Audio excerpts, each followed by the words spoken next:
देहि सौभाग्य आरोग्यम देहि मे परमं सुखम रूपम देहि जयम देहि यशो देहि दिशो जहि। जय माता दी। दुर्गा सप्तशती का पाठ करते समय नवरात्रि में हमें किन बातों का विशेष ध्यान रखना चाहिए और क्या नहीं करना चाहिए पाठ के समय, मैं ये बताता हूँ। सबसे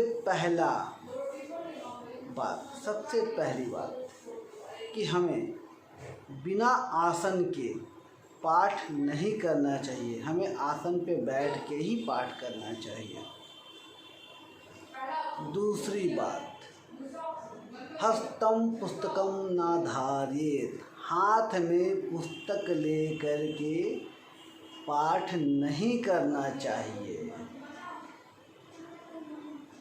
तीसरी बात, अध्यायम प्राप्य विरामे न तो मध्ये कदाचना, अध्याय के बीच में पाठ को छोड़ करके हमें कदाचित नहीं जाना चाहिए।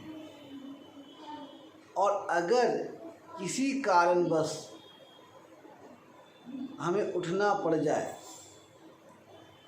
तो वैसी अवस्था में कृते विरामेन मध्ये तु अध्यायादि पठेत पुनः, अर्थात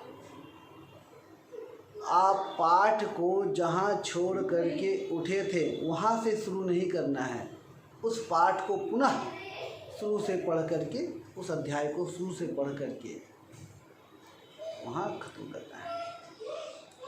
ये तो हो गई 3 बात है। हम क्या पढ़ रहे हैं उसकी जानकारी होनी चाहिए।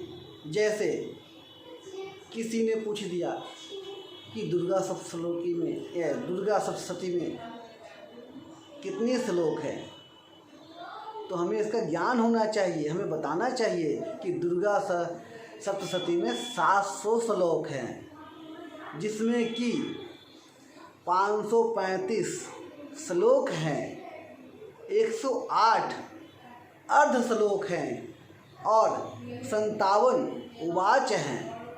जानकारी के साथ पाठ करने से उसका लाभ अधिक मिलता है। आपके किसी मित्र ने कह दिया कि दुर्गा सप्तशती का पाठ करें, लाभ मिलेगा, और आप बिना जानकारी के बस पढ़ते चले गए।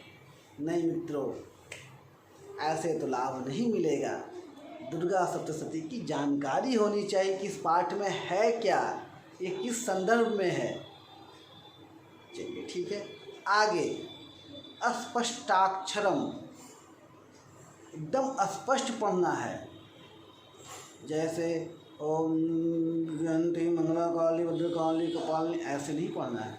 ओम जयंती मंगला काली भद्रकाली कपालिनी, स्पष्ट अक्षरों में। अच्छा, फिर कहा गया है कि अति शीघ्रम पाठ नहीं करना चाहिए, नाति शीघ्रम, एकदम शीघ्र पाठ नहीं करना चाहिए। ओम जयंती मंगला काली भद्रकाली कपालिनी, ऐसे नहीं।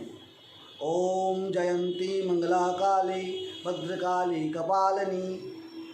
अच्छा, और कहा गया है ना, मतलब नाति मंदम, और ना ही एकदम मंद पाठ करना चाहिए। अब नाति मंदम का मतलब ऐसा आवाज़ नहीं, आवाज़ स्पष्ट होना चाहिए, स्वर सुनना चाहिए, और बहुत चिल्ला करके पाठ नहीं करना है। तो पाठ कैसे करना है? रस भाव युक्त। रस भाव युक्त कैसा पाठ होता है? ओम प्रथम शैलपुत्री च, द्वितीयं ब्रह्मचारिणी, तृतीयं चंद्रघंटेति, कुसुमानदेति, चतुर्थकं पंचमं स्कंदमातेति, षष्ठमं कात्यायनीति च, सप्तमं कालरात्रीति, महागौरीति चाष्टमं, नवम सिद्धिधात्री च, नौ दुर्गा प्रकीर्तिता। ऐसे पाठ करना चाहिए, लय युक्त और अच्छे स्वर में, स्पष्ट अक्षरों में। तो इन बातों का ध्यान रखें। पाठ के अंत में इति शब्द का उपयोग नहीं करना चाहिए, बध शब्द का उपयोग नहीं करना चाहिए, अध्याय शब्द का उपयोग नहीं करना चाहिए, क्योंकि कहा गया है इति हरे लक्ष्मी। इति शब्द का उपयोग अगर आपने कहा तो लक्ष्मी का हरण मतलब आपके घर से धन का हानि होता है। बध शब्द कुल विनाशकम। बध शब्द आपने कहा तो कुल का विनाश करता है।